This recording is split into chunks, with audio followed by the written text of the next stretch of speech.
primeira aula de Cristologia. Hoje nós estaremos falando aqui sobre o poder do nome de Jesus Cristo. É inclusive a lição de número 1.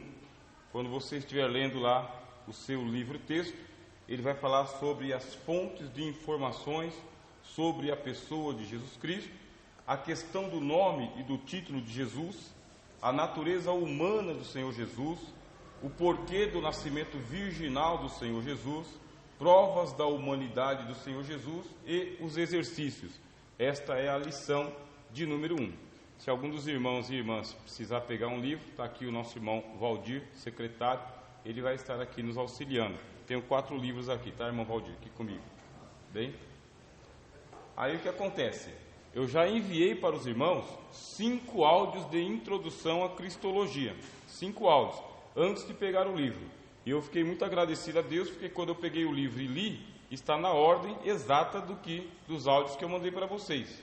Começando com a questão do nome de Jesus. Como nós estamos em uma cultura brasileira, meus irmãos, a nossa cultura ela é ocidental. Uma cultura ocidental, ela não valoriza muito o lado espiritual das coisas, e sim o lado mais material, mais físico.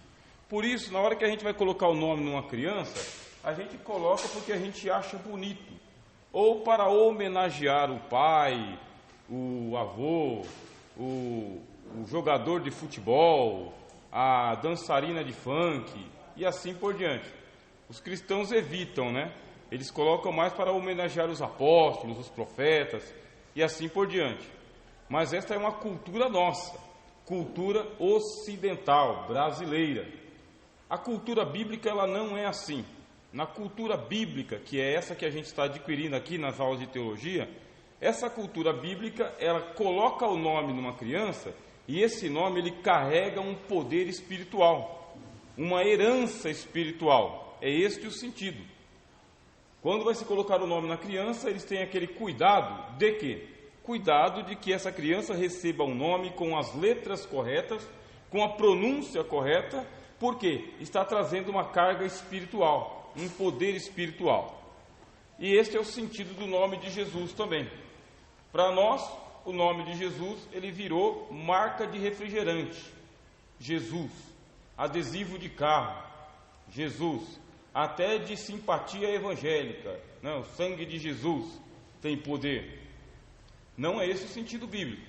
O sentido bíblico é, o nome de Jesus, ele é um segredo que Deus tinha com ele, que ninguém conhecia e que depois foi revelado para nós. Existe uma cultura bíblica sobre o nome de Jesus. Quando você vai aqui para o livro do Apocalipse, capítulo de número 19, versículo 11 e 13, você tem uma revelação. Jesus Cristo está descendo dos céus, sentado em um cavalo branco, está com muitas diademas em sua cabeça, e aí, quando ele vem com os exércitos celestiais. E o texto diz: e vi o céu aberto, e eis um cavalo branco, e o que estava sentado sobre ele chama-se Fiel e Verdadeiro. Você já viu alguma pessoa chamada Fiel? Meu nome é Fiel? Meu nome é verdadeiro? Não, por quê? Fiel e verdadeiro tratam-se de adjetivos. O que é um adjetivo? Inclusive, a partir desta aula, eu vou adiantar para os irmãos algumas lições de português, tá bem? Eu espero que a gente consiga fazer aí um encaixe para a gente ter aula só de português, que é muito necessário para um teólogo. O que é fiel e verdadeiro? São adjetivos. Eu estou qualificando uma pessoa. Ele é fiel, qualidade.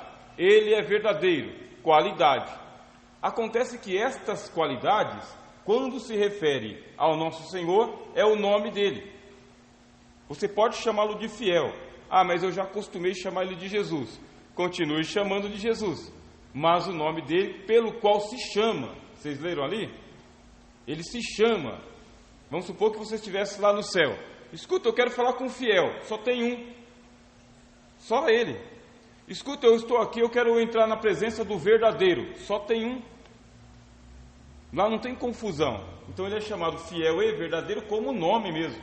Como nome.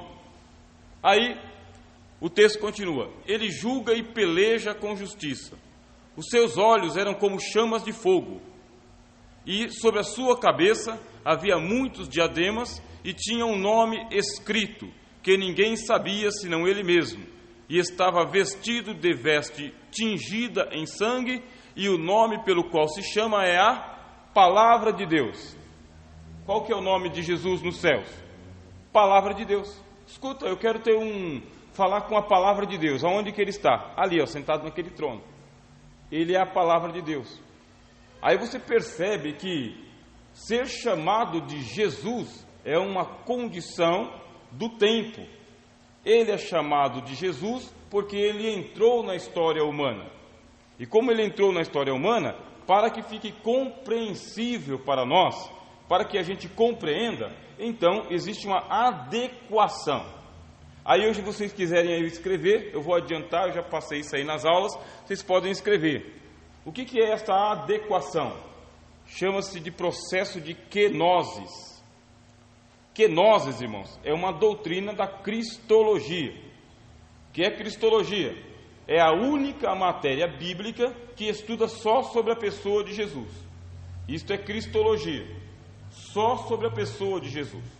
Então, quando você está estudando cristologia, tem esta palavrinha grega aí, kenosis, com H, tá bem? K-E-N-O-S-I-S,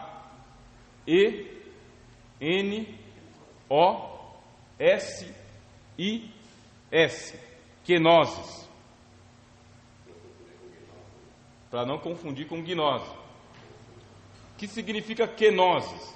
Significa esvaziamento. Esvaziamento.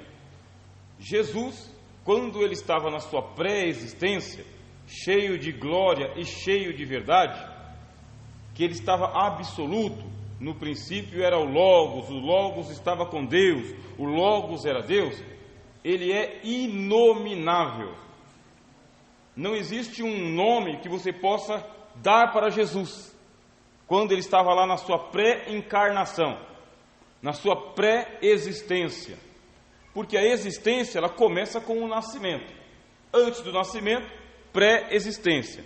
Jesus, em sua pré-existência, ele é inominável. Se ele é inominável, não existe um nome que você possa se dirigir a ele. Agora eu vou passar algumas referências bíblicas para os irmãos entenderem a diferença entre essa estrutura dos céus e a estrutura da terra. Ele recebeu o nome de Jesus por causa da kenosis. A kenosis é o esvaziamento. Como ele está no indescritível, por que ele é indescritível? Aqui dá para descrever. Você vê os céus abertos e ele tem olhos como chama de fogo, e a sua cabeça havia muitas diademas, e na coxa dele, aqui dá para descrever. Mas por quê? Porque ele já passou pelo processo de esvaziamento. Agora, antes da encarnação, antes do nascimento, Jesus ele é inominável, não dá para se dar um nome para ele. Jesus é indescritível, não dá para dizer a cor dos olhos, do cabelo, a estatura, do ombro, indescritível. Jesus Cristo, antes da encarnação, ele é impensável, por mais que a gente ajuntasse todos os sábios do mundo inteiro, desde Adão até hoje, e dissesse, vamos aqui pensar a pessoa do Logos, impensável, não dá para pensar, invisível, ninguém via o Logos antes da encarnação, sabiam disso? Antes de Jesus se encarnar, ninguém nunca tinha visto Jesus, porque ele era a palavra. Você já viu a palavra? Não. Você já ouviu a palavra? Já. Você ouviu a palavra, mas você vai descrever como que é a palavra? Impossível, é invisível, indescritível, é um conceito impensável. Não dá para você pensar como que é a palavra de Deus. Este é Jesus Cristo pré-encarnado. Por isso, ninguém nunca tinha visto Jesus antes da encarnação. Ninguém tinha visto, a não ser Deus, porque Deus vê o invisível. Deus vê aquele que ainda não foi. Então, isso aí é incogitável, né? Sabemos disso. Agora, Jesus ele vai se encarnar. como ele vai se encarnar, se os irmãos quiserem chegar aqui ou ficar perto aqui, tem toda a liberdade, tá? E se algum dos irmãos precisar pegar o livro, é só procurar aqui o nosso irmão Valdir. Nós temos aqui ainda 3 livros aqui à frente. Querem uma pausa para pegar os livros?